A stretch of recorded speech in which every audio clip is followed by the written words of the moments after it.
Hello everybody, and this is Chaos with Chaos Esports Productions, bringing you another Bronze Masters League Series game. Today we're going to be taking another look at a PvZ. And this PvZ actually goes really well, as most of my PvZs lately have been going. I do apologize for this video going out a little bit late. It'll probably be going around 9-ish, 10-ish o'clock Eastern Standard Time on Thursday, which is a little later than I usually like to have them out. But life happens. 12-hour work days just aren't very fun. And sometimes you just gotta do what you gotta do. So, gonna go in, scout our opponent, take a look, see what he's doing. We see that he's going for a relatively normal pool timing. Hasn't quite taken a base yet. Getting our cybernetic score down. Going with our standard 1-gate expand build that we love oh so much. And basically this game is actually going to boil down to a few big mistakes that our Zerg player makes, and how we exploit them to our benefit. So we're going to get our mothership core out, do a little bit of poking with some of our probes to scare his drone, getting our nexus down ASAP so we can expand, get everything up good to go. Now he did try to block it, but sent his drone down just a little bit too late to deal with that. So, going to be continuing on chrono boosting out everything. This probe's just kind of scouting, checking to see whether or not he's going to be taking a third here shortly, while my opponent is actually searching for this probe. Doesn't quite find it over here, which is good for us. Now, wow, I must move this at the ideal time. Yep, just barely misses Zerglings. I didn't even notice that the first time I watched the replay. So, gonna be chrono boosting out our +1. Since we do scout that he has taken his third, we are gonna go ahead for a +1 4-gate timing push. Basically, the whole point of that push is to deny this third, or take it down, and then also maybe kill a few drones, maybe get lucky and kill a queen. Basically, just hinder his economy enough that we can continue on getting our upgrades up, as well as get our removal facility and start getting out immortals. So going to be harassing with these zealots, doing all the wonderful things. Now I do choose to poke out and try to deal with the queen, and actually managed to take out a spine crawler for free. Going to continue on attacking, then start basically just back and forth between attacking the hatchery and the drones.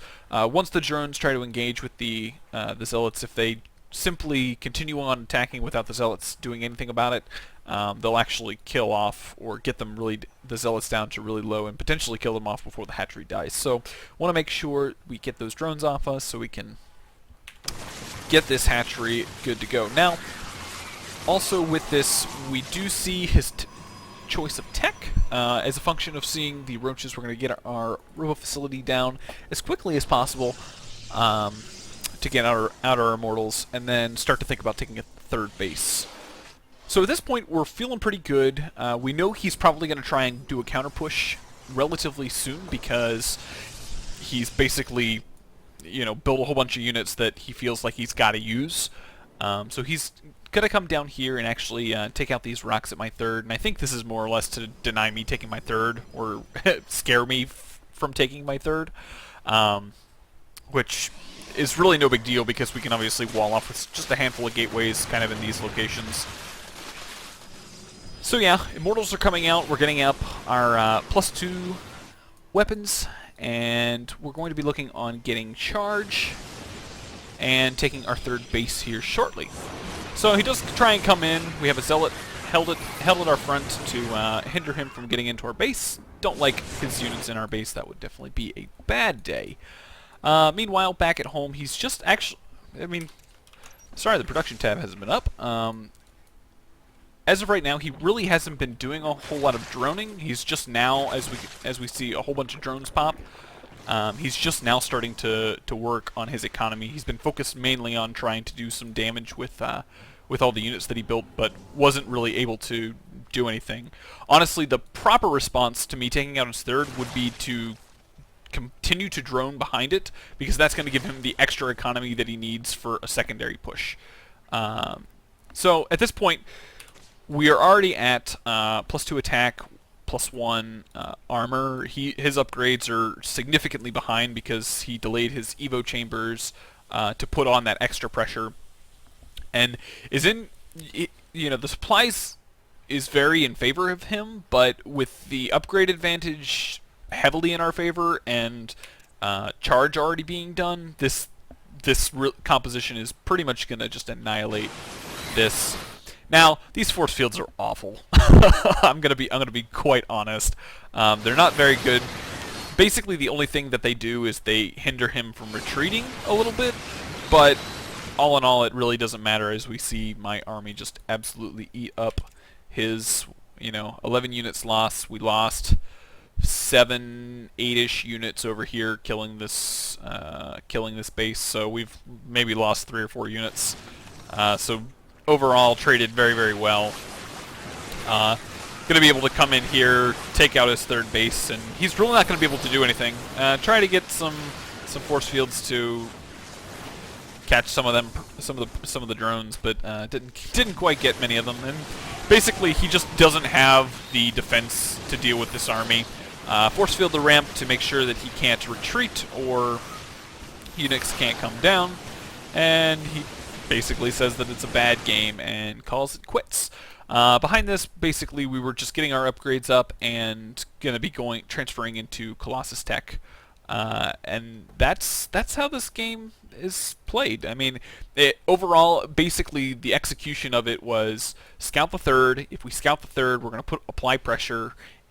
The goal is to take out the third. At all costs, do we take out the third? If we don't kill the third, we are going to be significantly behind the entire game, just because we put so much effort and pressure, or effort and monies into that attack, that we're just going to be significantly behind. So once the third is taken out, we back up, we work on our economy.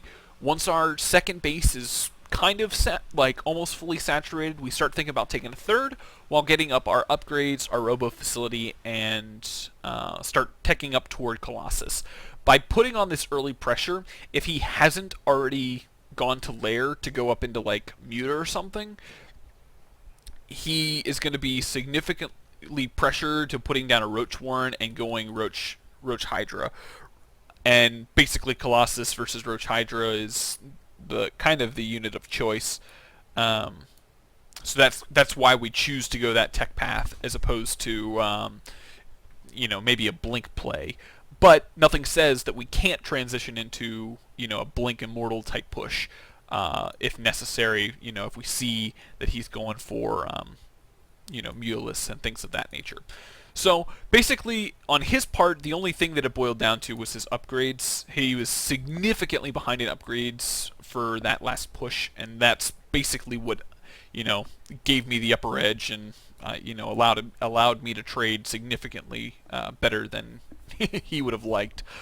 So I hope you guys have enjoyed this. Feel free to let me know what you think about the build. Give me any comments down below.